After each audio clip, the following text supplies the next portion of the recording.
एक। रामायण में कुल श्लोक। रामायण महर्षि वाल्मीकि द्वारा लिखी गई थी, जिसमें कुल 7 कांड लिखे गए हैं। इन 7 कांडों में 500 उपखंड तथा कुल 24,000 श्लोक है। रामायण में भगवान विष्णु के राम अवतार के जन्म से लेकर उनके वापस नारायण रूप में लौटने तक की कहानी लिखी गई थी। 2। राम की बहन रामायण के सभी पत्रों से अलग एक ऐसा पात्र भी था जिसका जिक्र किसी ने शायद ही किया हो, और वह पात्र है राजा दशरथ की एक पूरी, जो कि राम की बद्धी बहन थी।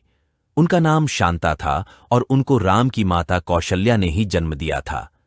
शांता अपने चारों भाइयों से उम्र में काफी बद्धी थी। गायत्री मंत्र रामायण ग्रंथ में लिखे गए 24,000 श्लोक में हर 1,000 श्लोक का पहला अक्षर को लिखा जाए तो यह गायत्री मंत्र बन जाता है। सीता स्वयंवर का वर्णन। महर्षि वाल्मीकि द्वारा रचित रामायण में सीता स्वयंवर का कोई भी वर्णन नहीं मिलता है। महर्षि वाल्मीकि द्वारा रचित रामायण के अनुसार भगवान श्री राम व लक्ष्मण आज विश्वामित्र के साथ मिथिला पहुंचे, तब विश्वामित्र ने ही राजा जनक से श्रीराम को वह शिव धनुष दिखाने के लिए कहा और प्रत्यंचा चढ़ाते समय वह टूट गया। पिनाक धनुष रामायण में सीता स्वयंवर में जिस धनुष को उठाने की शर्त रखी गई थी, वह महादेव द्वारा निर्मित पिनाक धनुष था। पिनाक धनुष का निर्माण भगवान शिव ने स्वयं किया था। भगवान शिव ने इसी पिनाक धनुष से ताड़कासुर नामक असुर के 3 पुत्रों को उनके पुरों सहित एक ही बाण से नष्ट कर दिया था।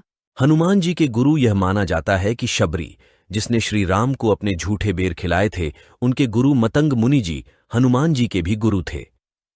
आशी मतंग जी ने शबरी को पहले ही बता दिया था कि एक दिन श्री राम अपनी पत्नी को ढूंढते हुए उनके आश्रम में आएंगे और आगे क्या होगा यह भी उन्होंने शबरी को पहले ही बता दिया था। रामायण में सभी अवतार रामायण में विष्णु श्री राम का अवतार लेकर आए थे तथा देवी लक्ष्मी सीता बनकर आई थी। वहीं उनके इस अवतार का साथ देने के लिए शेषनाग लक्ष्मण जी का अवतार लेकर आए थे।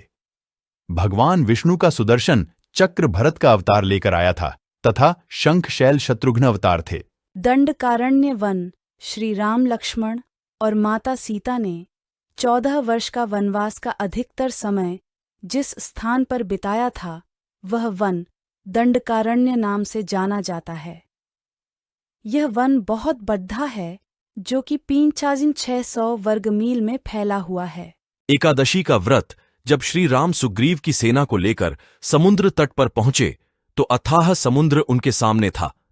प्रश्न यह था कि उसे पार करके लंका तक इतनी बड़ी सेना कैसे लेकर पहुंचा जाए।